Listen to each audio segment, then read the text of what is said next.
Quem aí nunca escutou esse bordão? Agro é tech, agro é pop, agro é tudo. Sem dúvida, a agricultura é extremamente importante para a nossa vida, porque é de lá que vem quase todo o nosso alimento. O alimento que a gente precisa para viver. Mas olha, além de ser importante para a nossa vida física, a agricultura pode também transformar a nossa vida espiritual. Vem comigo que eu te mostro como. Fala, meus queridos, como sempre é um prazer enorme estar estudando junto com você a lição da Escola Sabatina. Nessa temporada a gente está estudando o quê? As 3 mensagens angélicas e os seus segredos, é isso mesmo. Semana passada a gente preparou o terreno para estudar essas mensagens, entendendo a importância delas na nossa vida. Gente, a mensagem dos 3 anjos é uma mensagem de misericórdia que nos adverte a não confiar nos nossos próprios méritos e na nossa própria justiça. Pelo contrário, essa mensagem nos leva a confiar nos méritos e na justiça de Jesus Cristo para nos justificar, para nos santificar e para nos glorificar. Legal, né? Olha, é nosso papel apenas escolher. Escolher de que lado nós vamos estar. Se você está com a sua lição, convido você a escrever essa palavra bem grande na contracapa dela, a palavra escolha. Você vai estudar muito essa palavra aqui nos próximos estudos, porque essa palavra desempenha um papel central na mensagem dos 3 anjos. E isso pode mudar sua vida para sempre.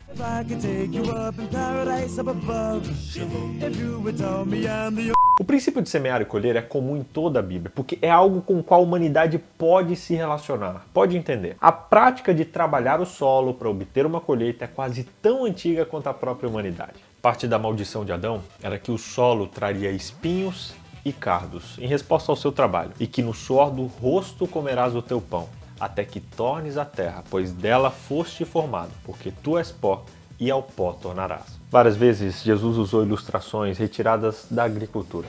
Quer um exemplo? Ele usou o simbolismo de uma colheita madura para ilustrar o crescimento da semente do evangelho na vida do seu povo. Na parábola da semeadura, que você conhece muito bem, ele fala sobre isso. E em vários outros exemplos, em vários outros momentos, a gente vê Jesus Cristo usando da agricultura para nos ensinar lições muito profundas. Em Apocalipse capítulo 14, a gente vê claramente a participação dos 3 estágios principais do cultivo. E isso representa o trabalho de Deus e o nosso papel ao longo da história da humanidade. O processo do cultivo, da agricultura, ele pode ser dividido em 3 principais partes. E essas 3 partes, essas 3 frases vão guiar o nosso estudo hoje. Que fases são essas, BJs? Semeadura, desenvolvimento e colheita. Lê comigo o texto de Apocalipse 14 que diz: Olhei, e diante de mim estava uma nuvem branca, e assentado sobre a nuvem alguém semelhante ao Filho do Homem. Ele estava com uma coroa de ouro na cabeça, uma foice afiada na mão, e então saiu do santuário um outro anjo que bradou em alta voz,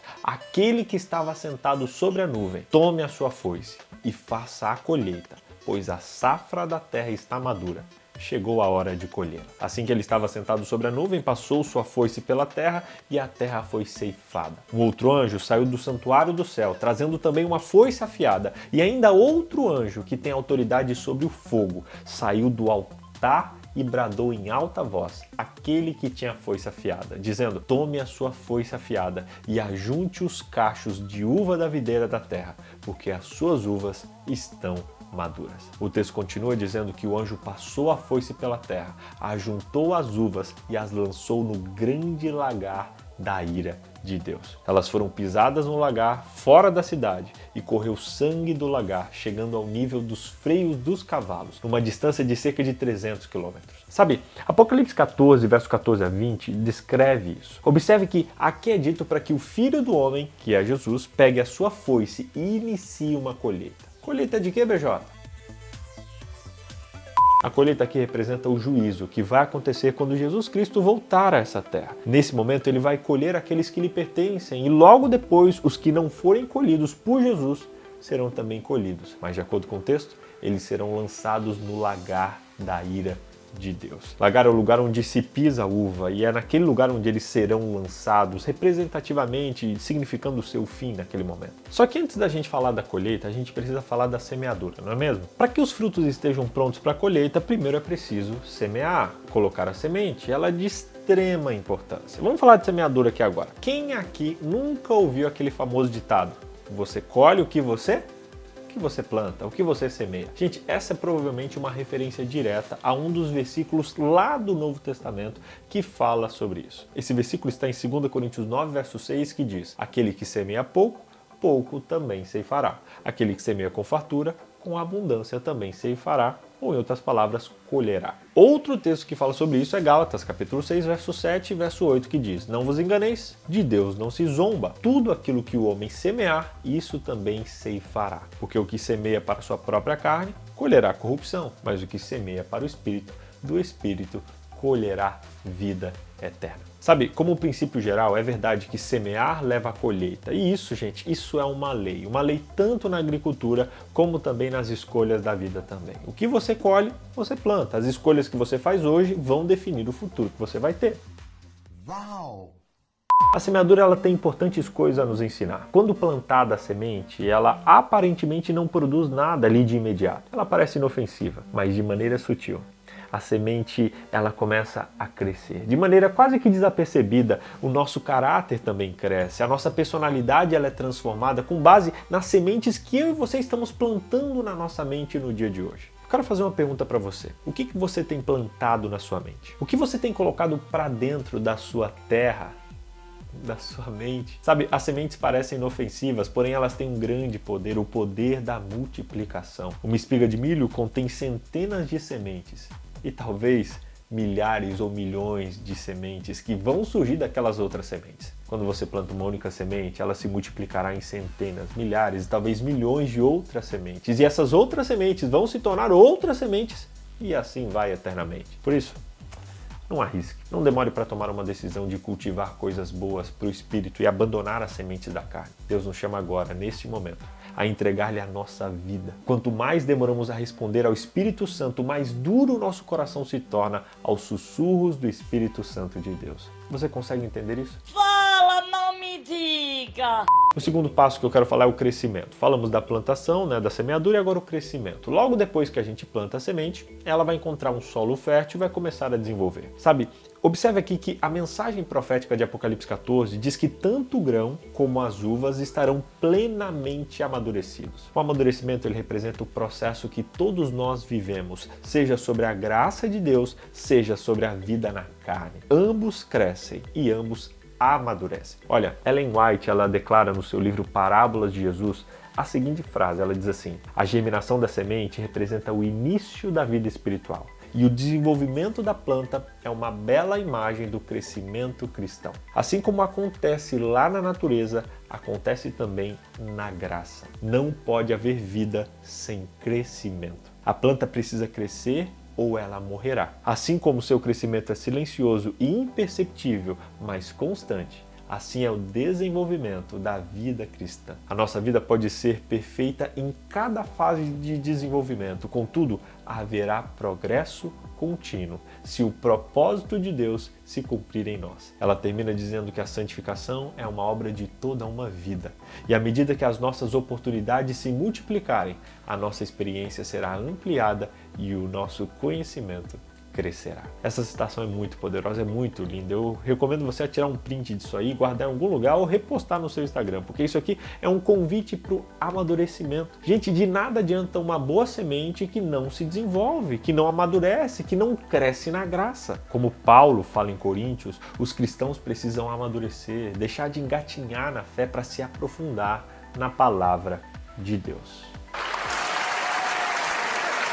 A terceira fase da agricultura é a colheita. Após a semeadura, após o crescimento, vem a colheita. Esse é o momento no qual Apocalipse capítulo 14 se refere. Lá nós vemos duas colheitas. A colheita de grãos, que representa os justos, os salvos, e também a colheita de uvas, que representa os ímpios, os perdidos. Ambas as colheitas estão totalmente maduras. Cada semente que foi plantada estará plenamente desenvolvida. E isso é o que vai acontecer no juízo final. No versículo 15 é dito que o anjo sai da presença de Deus, na glória do templo celestial, e ele diz a Cristo o seguinte: pegue a sua foice, comece a colher, pois chegou a hora da colheita, visto que os campos da terra já amadureceram. Em outras palavras, ele está dizendo assim: vá, busque seus filhos e traga-os para casa. Que fruto você escolhe ser hoje? De qual colheita você quer participar? Sabe, nesse ponto a gente volta àquela palavra que eu citei lá no começo: escolhas. Para ter uma boa colheita, o que mais importa é o processo que você escolhe viver, a semente que você escolhe plantar e como essa semente vai crescer.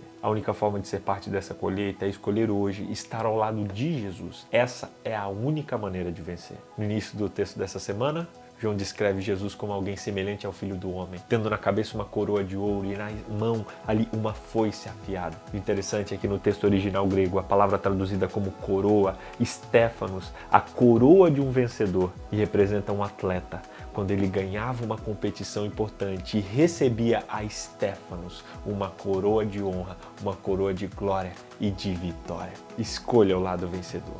Escolha o lado de Jesus, escute a advertência de que um dia a colheita vai chegar e comece hoje a plantar boas sementes e se empenhe em desenvolvê-las. Resumindo, Apocalipse 14, verso 14 a 20 ilustra o juízo de Deus que vai acontecer na sua volta. Número 2, a colheita é equivalente à semeadura e além disso tem um potencial gigante de multiplicação, seja para o bem ou seja para o mal. Terceiro, toda semente se desenvolve. Esse é um processo natural, porém pode ser potencializado de acordo com os seus hábitos. Por isso, empenhe-se em amadurecer e em crescer. E quarto, a colheita é um caminho inevitável. Ela vai acontecer e ela depende exclusivamente da escolha que você faz hoje de estar ao lado de Jesus. Eu quero convidar você a fazer uma escolha, a escolha de estar do lado vencedor, de receber essa coroa, essa Stéphanos, a coroa de quem está do lado vencedor e quem vai participar da primeira colheita, a colheita dos bons frutos, que serão levados para o céu para viver a eternidade com Deus. Você deseja participar dessa colheita? Você deseja participar desse grupo? Comece a semear hoje o fruto que você quer ser amanhã. Comece a plantar hoje na sua mente, permitindo entrar lá dentro apenas coisas que te aproximem de Deus e com certeza isso vai frutificar e vai ser colhido um dia. Eu posso orar com você? Querido Deus, abençoe a vida dessa pessoa que está comigo, preencha o seu coração, os seus caminhos e ajude-a a entender e perceber que o Senhor sempre está do seu lado, que o Senhor está dirigindo cada passo. Conduza os seus passos, os seus caminhos e que hoje ela escolha estar do lado certo e participar da primeira colheita dos salvos que estarão na eternidade contigo. Obrigado. Muito obrigado. Nós aceitamos o Senhor como nosso Salvador. Em nome de Jesus. Amém. Amém, amém. Se você orou comigo, escreve amém aqui nos comentários. Se você escolheu hoje, está lá escreve aqui, escolhi Jesus. Escreve escolhi Jesus aqui. Toda semana eu vou fazer um apelo para você escrever, porque isso ajuda você a entender e reafirmar uma escolha que você fez no seu coração, tá bom? Não esquece de compartilhar esse vídeo com seus amigos, sua classe Escola Sabatina Jovem, lá no grupo da família, no grupo da igreja. Espalha para todo mundo entender esse negócio. E se não é inscrito ainda no canal, se inscreve aqui. Todo dia eu tenho uma reflexão muito especial para você aqui. Com certeza você vai ser muito, muito, muito abençoado. Beijo para você. Até semana que vem.